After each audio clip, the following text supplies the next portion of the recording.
What's going on? My name is Bim. Thank you for joining me here in this new part of the house again. I'm not in front of my computer. It's because I'm going to need the table. I'll tell you why soon.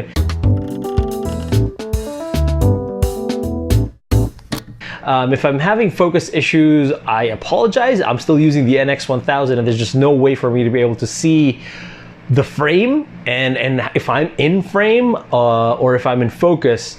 But anyway, today we're not going to be taking a look at a gadget or controller per se. We are going to be taking a look at this mod kit for the Dualshock 4. Dualshock 4, and they say Xbox and Pro controller. I don't know how or if it's even possible to be like cross-compatible across those like 3 major controllers, but supposedly you can take this thing, install it into your DualShock 4, and it'll allow you to swap out your sticks on the fly, hopefully magnetically, with something with differing heights to see, I guess, for aim or something. We'll check out how easy it is to install and how well it actually works. Let's go. All right, so this is essentially the mod kit. It comes with, this is what it comes with. That's an extra, that's mine. This is a PlayStation screwdriver. This is for the Xbox, I think they call it an impact screw. 6 additional thumbsticks. This is the tallest one with like a convex, what do you call it when it's indented? Concave? Concave, I guess. These are the tiniest ones, the shortest ones with also concave tops, and these are the medium-sized ones. They look like mushrooms. They also come with these magnetic, I guess, bases. This is what you put inside the actual controller, and if I'm not mistaken, these should be magnetic. Are they? Okay, so let's put these aside for now. Let's take our test controller. Let's open this bad boy up. Okay, so once all 4 screws are off, you just kind of squeeze here and squeeze here. It should pop off relatively easy. Now, if you've worked with these things in the past, you'll know that the version 2 is actually a lot easier to open than the version 1. So when you open it up, you're going to see this ribbon cable. All you have to do is pinch that at the very base, pull that out. I wouldn't recommend you do that very often because these things are fragile. So you'll see this assembly and it should be fairly easy to remove. First, you're going to remove the battery. Pop. All right, like that. Take your screw. Pop this off first. That's just your battery. What the hell is that? Okay, your battery the compartment. And then you see this cable, it depends. Sometimes you just have to pull it out. Sometimes there's something you have to pull down. In this case, I think it's just something that you kind of have to pull out. Yes. Yeah, you just pull it out and then you pass it through there, and then voila, it's out, it's free. You've liberated the mid-assembly. This is what you want to work with. So you pop these out, pop, pop, and supposedly you could just take these things and you pop them in. It's easier than it looks. I'm just an idiot. Okay. All right, for comparison, this is the standard kind of shape. This, I guess, so it's compatible with a lot of the other Pro controllers like the Xbox One and the Nintendo Pro controller. It is similarly shaped, but it seems to have a different groove to it. I mean, it still fits, right? It still will go in. It's just, it's not as easy. Now, I'm assuming, the assumption is that you put this through without putting in the,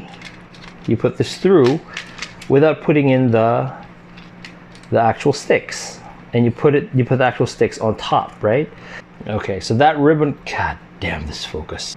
I don't know what it's trying to focus on. God damn it. Okay, so that ribbon cable, you have to make sure it goes through that sort of hole. All right, now that that cable is through, all you have to do is plug this back in, pop,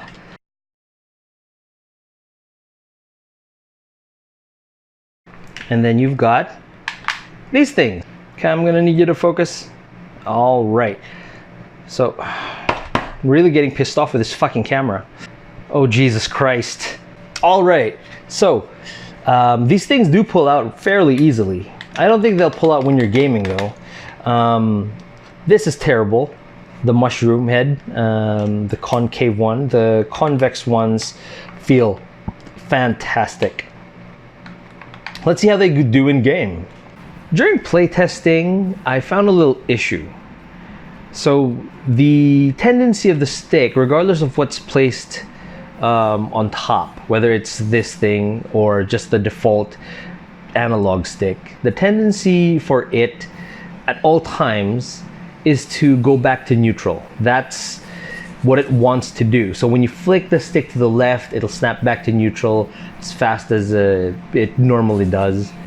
The problem with this mod kit is that the base is magnetic and therefore steel or metal, and quite heavy.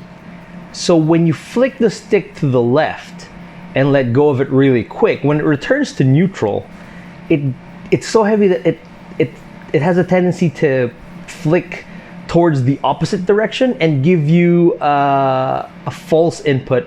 So if you flick left really quick and you let go of it, returns to neutral, but instead of returning to just true neutral, it'll give you a slight right input. Now, normally, if you're working in like a 3D environment, it's not too big of an issue. But if you're playing a 2D game like Mega Man, that's either you get hit by something or you lose out on damage potential, and it is quite detrimental to gameplay for most 2D games, I would say. Aiming with the right stick is not any better than if you were to just put like a Control Freak or any of those third-party analog stick extensions that make the right stick any taller. It isn't any worse, but there is no real additional functional benefit to adding this mod kit versus just, putting those rubber tops on top of your existing sticks. So no, any functional benefit, not really there. But I guess the true benefit of this is if you're like me and you like tinkering with the internals of your stuff, then yeah, because it's fun to tinker. It's fun to make cool things with your controllers. And that's probably the main benefit you're going to get out of it. Anything else is bleh, not really. You're better off getting Control Freaks or something cheaper from China or something.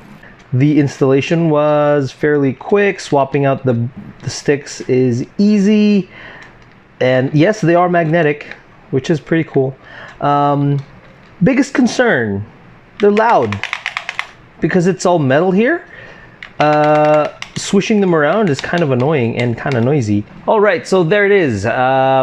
Maybe half thumb up, I guess, for this thing. It looks cool. Sounds terrible, super loud. But yeah, I guess that's it for the video. If you enjoyed the video, please leave a like and a comment. That helps us out a lot. And since you know that we're trying to get back our monetization, clicking that subscribe would really, really help. I urge you, I beg of you. So I'll catch you guys in the next one. Thanks for watching.